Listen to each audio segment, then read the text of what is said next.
On commence par le traditionnel vote avant chaque épisode. Pour la prochaine vidéo Flopbuster, on parlera des grands flops de Disney. Je vous propose donc de voter entre Lone Ranger et John Carter. En 1978, William Yotzberg publie un roman intitulé Falling Angel. Mêlant les codes du néo-noir à ceux de l'horreur, l'auteur remporte immédiatement un immense succès et son livre reçoit même les éloges publics d'un certain Stephen King.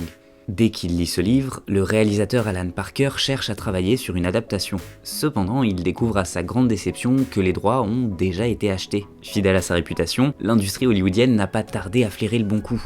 Robert Evans, qui a récemment quitté son poste de directeur de la Paramount, est le premier à obtenir les droits. Et à cette époque-là, il a déjà révélé de nombreux films cultes comme Chinatown, Rosemary's Baby, Le Parrain ou encore Serpico, des choix audacieux et radicaux qui se sont souvent avérés payants. Rapidement, un projet est mis en chantier avec donc Evans à la production, Yotzberg adaptant son propre livre au scénario et John Frankenheimer à la réalisation.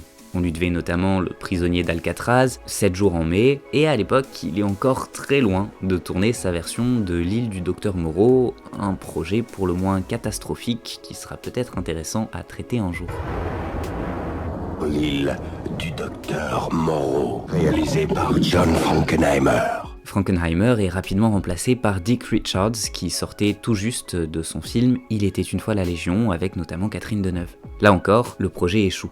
Alors que les droits d'Evans expirent, Yotzberg commence à réécrire son scénario avec Robert Redford à bord du projet. Mais cette fois-ci, le problème viendra des studios. En effet, personne n'accepte de produire ce film. L'auteur expliquera ses refus en racontant que tous les producteurs exigeaient une fin heureuse et trouvaient le final beaucoup trop déprimant, quand bien même le livre avait convaincu les lecteurs. Même avec Robert Redford, il n'était pas intéressé, dira-t-il en interview.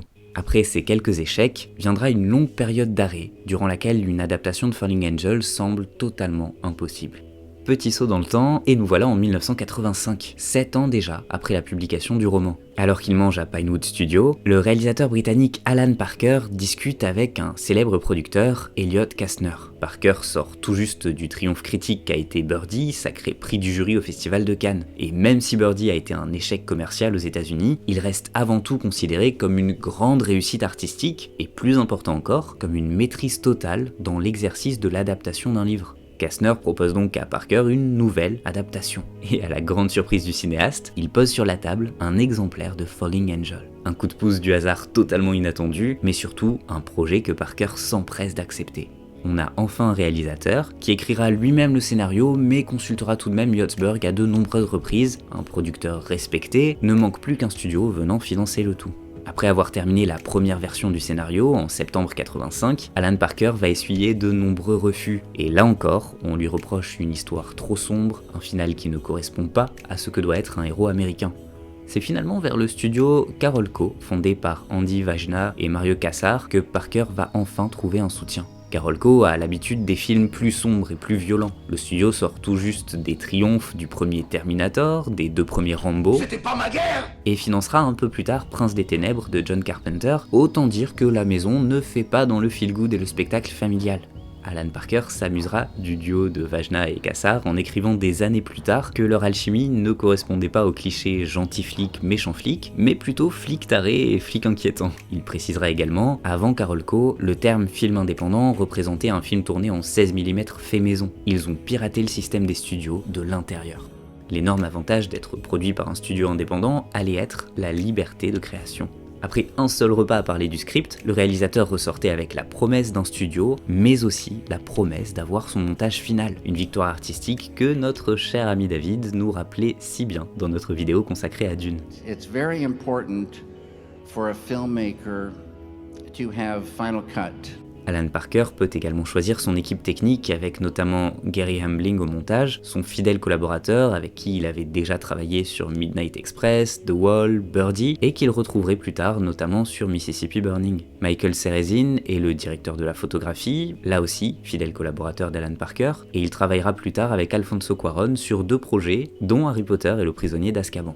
Qui dit adaptation dit forcément changement, et de ce côté-là, l'écriture était un réel défi pour Alan Parker. Il expliquera clairement l'enjeu majeur de cette adaptation. Comme pour toutes les histoires traditionnelles de détective à la première personne, le problème fondamental est dans la transition de l'exposition littéraire à la narration filmique, d'où l'utilisation abusive de la voix off dans ce genre. C'était quelque chose que je voulais éviter, même si une ou deux lignes ont inévitablement été conservées dans mon montage final pour économiser des efforts de narration.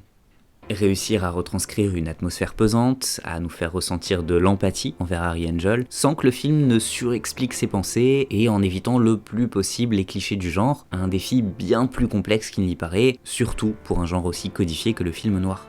Une des premières décisions de Parker pour se démarquer du genre sera donc de déplacer géographiquement son récit. Là où le roman se déroule à New York, le film se déroulera essentiellement à la Nouvelle-Orléans. Parker ne voulait pas filmer une énième histoire de détective à Manhattan, par peur de ne rien avoir de nouveau à raconter sur le plan visuel. Il veut un film qui marque la rétine et les esprits, avec des décors inhabituels qui sortent le spectateur de sa zone de confort. Étonnamment, William Yotzberg lui confie avoir hésité à placer son récit initial vers la Nouvelle-Orléans lors de l'écriture du roman, c'est donc un changement chaleureusement accueilli par l'écrivain. Mais si Parker tournera quand même quelques scènes à New York, il le fera à Harlem, qu'il juge terriblement peu et ou mal utilisé par les cinéastes de l'époque. Le quartier permet en plus, avec ses communautés religieuses afro-américaines, de faire un lien direct avec la Nouvelle-Orléans et les thématiques religieuses mystiques qui prendront de plus en plus d'importance au fil du récit. Autre changement, le film se déroule en 1955 plutôt qu'en 59 pour le livre. Parker voulait ainsi se distancer un peu plus des années 60 et pouvoir placer des éléments de décor liés aux années 40 sans que ça ne soit trop anachronique. Alan Parker insiste pour rendre le personnage de Harry Angel plus humain, plus attachant. Il juge que Louis Cypher dans le roman est trop imposant et grandiloquent, et il va opter là encore pour une approche plus réaliste, plus humaine. Il justifie ce choix avec un humour clairvoyant. Après tout, vendre son âme me semble être quelque chose qui se produit tous les jours de la semaine et peut-être encore un peu plus fréquemment dans l'industrie. Le cinéaste ajoute également un clin d'œil puisqu'il change la date de naissance de Louis Cypher pour le 14 février, un petit indice supplémentaire liant le personnage à une fête qui tourne autour du cœur. Cœur d'ailleurs présent dans ce nouveau titre, Angel Heart plutôt que Falling Angel. Malgré tous ces changements, Alan Parker peut compter sur le soutien de William Yotzberg qui, contrairement à beaucoup d'auteurs, comprend totalement la différence entre adapter et recopier. In my novel, the hotel burns. In Kubrick's movie, the hotel freezes. The Shining, the film, is something like a beautiful car that had no engine in it. Une fois le script final bouclé, reste à finaliser le casting. Pour le rôle principal de Harry Angel, Alan Parker a une liste de 4 acteurs. Jack Nicholson, Al Pacino, Robert De Niro et Mickey Rourke. Il va d'abord rencontrer Jack Nicholson. He'd just bought a hugely expensive impressionist painting and he'd bought the wrong painting. And he had a catalogue and 2 pages had stuck together and he'd paid like $2 million for the wrong painting. And I said, "Oh, sorry, I've got you at a bad time." He wasn't very interested in talking about my script. Al Pacino refusa simplement, et nous reviendrons juste après sur la réaction de De Niro. A l'inverse absolu, Mickey Rourke était tellement enthousiaste après avoir discuté du projet qu'il a immédiatement demandé à Alan Parker d'arrêter de parler aux autres acteurs. Ils ont marché dans les rues de New York toute la journée jusqu'à ce qu'il fasse nuit, alors que Rourke n'arrêtait pas de poser des questions sur son personnage et commençait déjà à se préparer pour le rôle. Parker avait tout de même quelques réticences initiales compte tenu de la réputation d'acteur difficile qui entourait Rourke à l'époque. Est-ce vrai qu'Alan Parker, le metteur en scène, a beaucoup hésité avant de travailler avec vous parce que vous avez la réputation d'être quelqu'un de pas très facile? Bref, vous êtes, paraît-il, une grande gueule, quelqu'un de très capricieux. Est-ce que c'est vrai? Yes, he was very nervous. Why? Because there was some stories about your image? Yeah. Revenons à Robert De Niro. La première fois que le producteur Alan Marshall l'a appelé, il lui a demandé « C'est toi qui as produit Birdie ?» Quand ce dernier a dit oui, De Niro lui a raccroché immédiatement au nez. Après une vraie rencontre et une discussion un poil plus civilisée, De Niro a simplement refusé le rôle du détective, mais il était en revanche plus intéressé par celui de Louis Cypher, personnage certes secondaire, mais crucial dans l'intrigue. Cependant, il a mis plus de 4 mois à confirmer sa présence à bord du projet. C'est finalement le 17 mars 1986, à 2 semaines à peine du début du tournage, que De Niro a accepté officiellement le rôle. Alan Parker était harcelé par les producteurs qui n'en pouvaient plus d'attendre, et il admet lui-même qu'ils auraient dû annuler le tournage en cas de refus, puisqu'il n'avait pas le moindre plan B. Pour le rôle de la mystérieuse Epiphany Proudfoot, la jeune Lisa Bonet fut rapidement choisie. Elle n'avait que 18 ans à l'époque du tournage, 19 à la sortie du film, ce qui allait déclencher de très nombreuses controverses, mais on y reviendra plus tard. Lisa Bonet était une des têtes d'affiche du Cosby Show à l'époque, mais Alan Parker affirma qu'il n'avait jamais vu le moindre épisode de la série, que son choix s'est donc porté sur elle simplement parce qu'elle était la plus talentueuse et la plus appropriée pour le rôle. Le casting était complété, le tournage pouvait enfin démarrer, et il fut lancé officiellement le 31 mars 1986.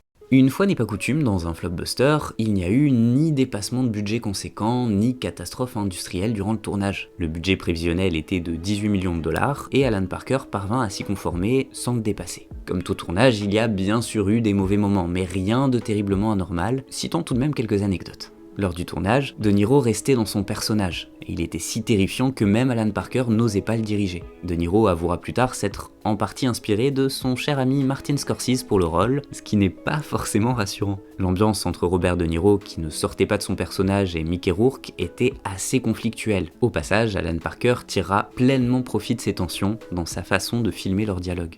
They improvised, the two of them. It was not like an acting, it was like a boxing match. But they were just testing one another, really. Une des premières séquences à tourner se déroula à Coney Island. Il s'agissait de la discussion entre Izzy, interprétée par George Buck, et Bo, l'ex-femme de Johnny Favorite dans le film. Seul problème, le temps était extrêmement froid pour cette partie de l'année. Lorsqu'une vague la fit totalement basculer dans l'eau, l'actrice qui incarnait Bo décida, furieuse, de quitter le tournage. C'est finalement Judith Drake, sa doublure, qui la remplaça et qui incarne Bo à l'écran. Le 13 mai fut certainement le jour le plus épuisant pour l'équipe, avec le tournage d'une scène de course-poursuite dans les bayous. Une séquence qui nécessitait de gérer à la fois 3 pitbulls, des chevaux, 200 poulets et des coups de feu. Déjà sur papier, ça sent la catastrophe. Commençons par les pitbulls. Alan Parker avait précisé cette race sur le script parce qu'il était terrifié par ces molosses dans la vraie vie. Une idée partiellement pertinente, puisqu'il passa la journée à être terrifié à chaque fois qu'un des chiens s'approchait de lui. D'autant que ces 3 chiens, baptisés Henry, Lucy et Bear, n'étaient que difficilement entraîné. Henry était très affectueux et adorait courir, mais ne se montrait absolument pas menaçant. La passion de Lucy était de déchiqueter les pantalons des doubleurs, et Bear était décrit par son éducateur lui-même comme étant un psychopathe certifié. Bonne ambiance, bonjour. Un des chevaux était entraîné à tomber sur Mickey Rourke, ou plutôt sa doublure. Une cascade très risquée et délicate qui demanda plus de 10 prises. Quelques jours plus tard, l'équipe tournait la séquence lors de laquelle Harry Angel s'enfuit en courant de la maison de Margaret Kruzmark sur Jackson Square, le tout sous une pluie battante. Mickey Rourke jugea utile de crier aussi fort qu'il le pouvait avant la scène pour se mettre dans l'humeur, une décision non sans conséquence, puisque l'acteur eut une extinction de voix pour les jours qui suivirent. Enfin, le tournage de la scène de sexe entre Mickey Rourke et Lisa Bonet fut tourné sans le moindre accroc. Comme beaucoup de cinéastes, Alan Parker exigeait qu'il y ait le moins de monde possible sur le tournage de ce type de scène, dans le cas présent 4 techniciens, lui compris, afin de ne pas mettre mal à l'aise ces 2 comédiens. Après 4 heures de tournage, les techniciens et les acteurs ressortirent de la chambre, recouverts de faux sang, sous les applaudissements du reste de l'équipe qui attendait patiemment à l'extérieur. Le 20 juin 1986 marqua la toute dernière journée de tournage et Parker présenta son montage en février 87. Il ne s'en doutait pas, mais le plus facile était terminé.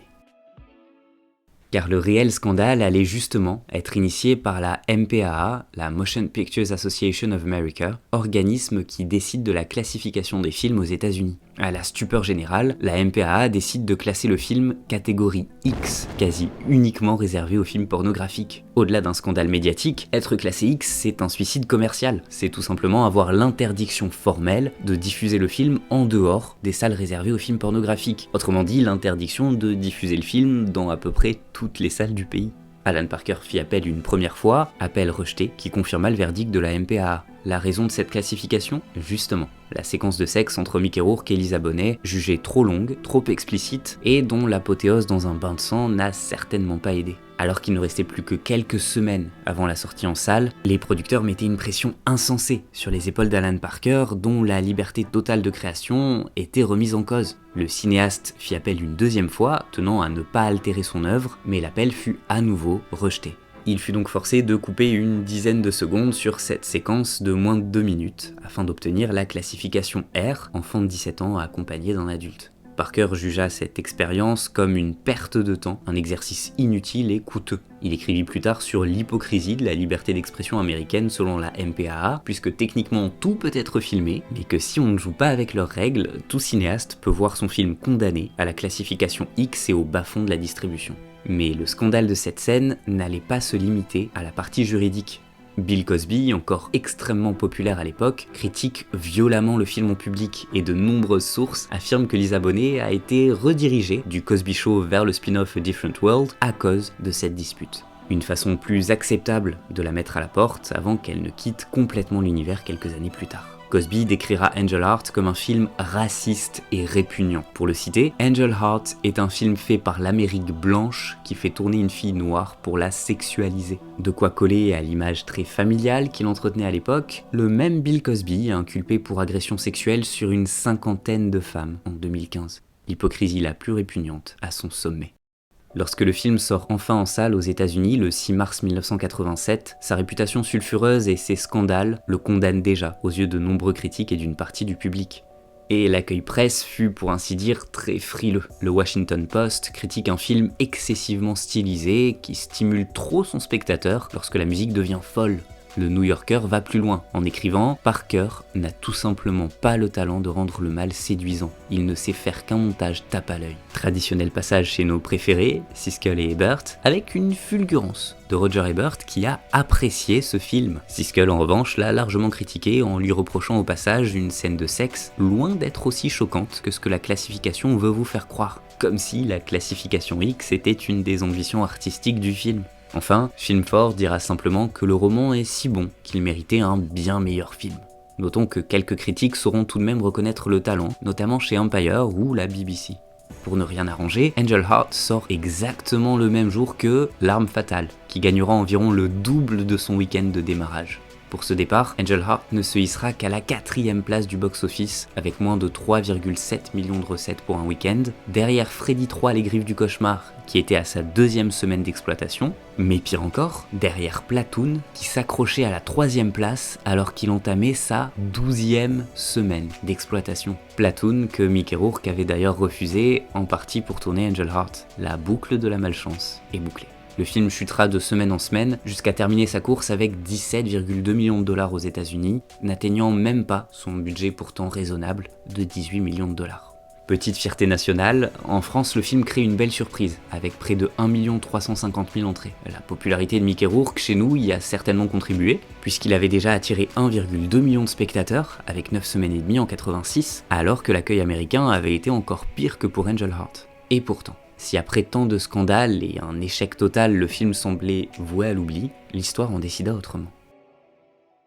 Dès sa sortie en VHS, le film bénéficie d'un regain d'intérêt, en partie parce que le bouche à oreille commence à faire son effet chez les amateurs de cinéma de genre, mais aussi par simple curiosité du scandale. En effet, une version non censurée est éditée chez IVE, qui deviendra Artisan Entertainment et sera rachetée par Lionsgate. Le DVD sort en 98, avec une piètre qualité vidéo qui ne sera corrigée qu'en 2004 grâce à la Special Edition. Et malgré cela, le film va rapidement devenir culte auprès des cinéphiles. Angel Heart, c'est le film pour lequel t'as forcément vu des citations, des références, des clins d'œil, même si tu ne le sais pas. Parce qu'au-delà d'une relecture du genre et des stéréotypes, Alan Parker crée un univers visuel et sensoriel si fort, si palpable, à la fois séduisant et répugnant, à l'image de sa scène de sexe censurée. À peine 3 ans après sa sortie, on trouvera déjà des références à Angel Heart dans un autre film de genre exceptionnel, L'échelle de Jacob, d'Adrian Lyne. Lyne s'est d'ailleurs exclamé, après avoir vu Angel Heart, que si Mickey Rourke était mort juste après ce film, il serait devenu encore plus légendaire que James Dean. Excusez du peu. Christopher Nolan confessera en interview que le cinéma d'Alan Parker, tout particulièrement The Wall et Angel Heart, a eu un immense impact sur son approche du cinéma. Angel Heart a ainsi particulièrement influencé Memento dans son rapport au temps, à la narration fracturée, mais aussi au fait que le personnage se poursuive lui-même en quelque sorte. Même au-delà du cinéma, Angel Heart a influencé le monde du jeu vidéo. Ken Levine le citera comme inspiration majeure de BioShock Infinite sorti en 2013. Idem pour le jeu Gabriel Knight Sins of the Fathers sorti en 93. Les années 2010 ont achevé de sacrer Angel Heart comme étant un film culte. 22e meilleur film d'horreur de tous les temps selon Wired en 2010, 9e dans la liste des plus grands films cultes horrifiques selon Forbes en 2013, et une liste infinie d'autres classements qu'on n'aura pas le temps de citer ici. Le film est acclamé à la fois comme un classique du film néo-noir et du film d'horreur. Et c'est justement là qu'on touche au génie d'Alan Parker. Un cinéaste dont on a, me semble-t-il, tristement sous-estimé l'impact, l'apport incroyable qu'il a eu sur le cinéma. Car Angel Heart, c'est pas seulement un bon film, c'est une œuvre visionnaire. Forcément, c'est visuellement splendide, comme toujours chez Parker, et sérieusement, les critiques qui lui reprochent de faire un cinéma trop esthétisé, voire publicitaire, étaient complètement à côté de la plaque, à un point que je ne saurais même pas expliquer. Répétons-le une énième fois, reprocher à un film d'être trop sur la narration visuelle, pas assez sur la narration scénaristique, c'est oublier que le cinéma c'est avant tout la narration par le visuel. Mais Angel Heart, c'est pas seulement ça, c'est des performances grandioses, un Mickey Rourke au sommet de son art, une Lisa Bonet qui électrise l'écran, un De Niro qui prend un pied monumental à être dans l'excès, un excès qui colle parfaitement au ton de son personnage et qui ne gâche en rien son aura terrifiante. C'est aussi une musique sublime, entêtante, qui revient immédiatement en tête même si on ne l'a pas entendue depuis des années. C'est un twist final qui m'a peut-être retourné le cerveau à 15 ans, aussi prévisible soit-il avec le recul, mais au final, qu'importe qu'il soit prévisible, parce que le but n'est pas de surprendre. Tous les indices sont donnés pour qu'on le devine. Le but est d'assister impuissant à une descente aux enfers aussi fascinante que tragique, de partager le déni de notre anti-héros et d'entrevoir les tréfonds d'une certaine nature humaine. Harry Angel, c'est un héros de tragédie grecque, pas un héros de film à twist. Au final, c'est exactement ce qui fait le grandiose des autres films de Parker, de The Wall à Mississippi Burning en passant par Birdie. En hommage à ce grand monsieur du cinéma qui nous a quittés le 31 juillet 2020, lui qui avait arrêté de tourner depuis 17 ans déjà, peut-être qu'il est enfin temps de réévaluer une filmographie unique, de transformer l'œuvre culte pour initier qu'est Angel Heart en une œuvre culte ouverte à toutes et à tous. C'était Clem, on se retrouve bientôt pour le prochain épisode de Flopbuster. Comme d'habitude, n'oubliez pas de liker, commenter, partager et voter dans les commentaires.